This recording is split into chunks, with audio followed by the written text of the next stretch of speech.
olahraga kini sudah menjadi gaya hidup di tengah tingginya rutinitas sehari-hari. Tapi waspadai olahraga ketika tubuh kurang istirahat atau kurang tidur, sebab bisa berakibat pada risiko serangan stroke ringan atau stroke iskemik.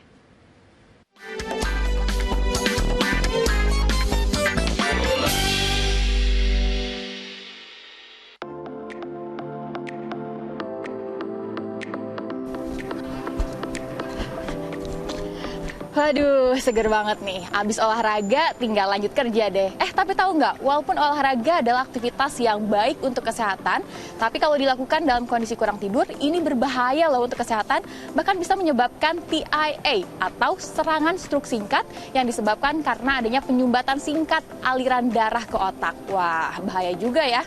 Mau tahu lebih lengkap? Yuk kita bahas. Yup. Transient Ischemic Attack atau TIA sebenarnya menyerupai dengan stroke yang sama-sama menyumbat pembuluh darah. Bedanya, jika TIA atau stroke ringan hanya menyumbat sesaat saja dan terjadi kurang dari 2 jam lalu pasien kembali normal, sedangkan stroke, pembuluh darah itu tersumbat total. Walaupun stroke iskemik atau stroke ringan tergolong kondisi yang tidak berbahaya, tapi jangan anggap remeh ya. Karena setengah dari kasus stroke terjadi setelah mengalami TIA pada 24 jam pertama. Faktornya beragam. Salah satunya bisa dipicu karena kurang tidur saat berolahraga. Sebab terjadi ketidakseimbangan antara radikal bebas dan antioksidan dalam tubuh atau biasa disebut dengan stres oksidatif. Bisa saja itu menjadi faktor predisposisi terjadinya TIA atau stroke tadi gitu ya. Tapi bukan berarti langsung direct itu sebagai penyebab langsung gitu. Mungkin sebelumnya individu tersebut mempunyai masalah kesehatan, apakah kolesterol, apakah penyakit pembuluh darah yang lain yang kita tidak tahu gitu. Jadi penting buat kita untuk kita tuh melakukan medical check up secara rutin minimal 1 tahun sekali.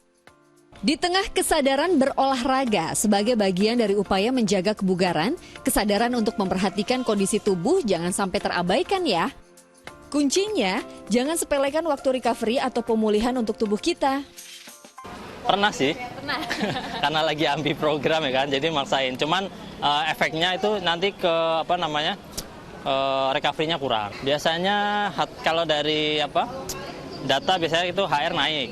Nah, kalau badan nanti itu yang dirasa pasti sini panas, badan panas, atau nanti nafas ngap. Waspada ketika sudah muncul indikasi overtraining atau latihan berlebihan, seperti rasa nyeri pada tubuh, pernapasan yang lebih cepat, dan denyut nadi lebih tinggi dari biasanya. Sebagai pekerja yang hobi berlari, ada beberapa tips yang bisa kita lakukan. Yang pertama, perhatikan pola istirahat. Yang kedua, jangan sepelekan proses recovery atau pemulihan. Jika merasa kurang enak badan atau kurang fit, jangan memaksakan diri. Lebih baik istirahat atau berolahraga dengan intensitas yang rendah. Yang ketiga, perhatikan asupan nutrisi harian agar badan tetap bugar. Dan yang terakhir, lakukan medical check up secara rutin untuk mengetahui bagaimana kondisi kesehatan kita. Jadi berolahraga boleh-boleh saja, tapi jangan sembarangan. Listen to your body agar kita bisa tetap sehat dan tidak terjadi hal-hal yang tidak diinginkan. Dari Jakarta, Tianisa dan Ahmad Teguh Wibowo melaporkan.